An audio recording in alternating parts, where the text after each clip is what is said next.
BMW или Mercedes? BMW и Mercedes-Benz са две от най-престижните и разпознаваеми марки луксозни автомобили в света. И двете марки са се утвърдили като лидер в автомобилната индустрия, предлагайки автомобили от висок клас с изключителна производителност, напреднали технологии и луксозни удобства.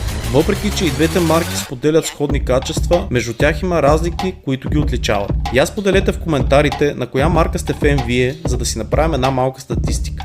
А аз продължавам с разлики. И BMW и Mercedes-Benz имат уникален дизайн, който ги отличава от другите автомобили. Автомобилите BMW са известни със своя спортен и агресивен дизайн с акцент върху острите линии и ъгли. От друга страна, Mercedes има по-елегантна и изискана естетика към дизайна с акцент върху плавните извивки и контури. Производителността е критичен фактор на пазара за луксозни автомобили и както BMW, така и Mercedes-Benz се отличават в тази област. BMW има репутацията за производство на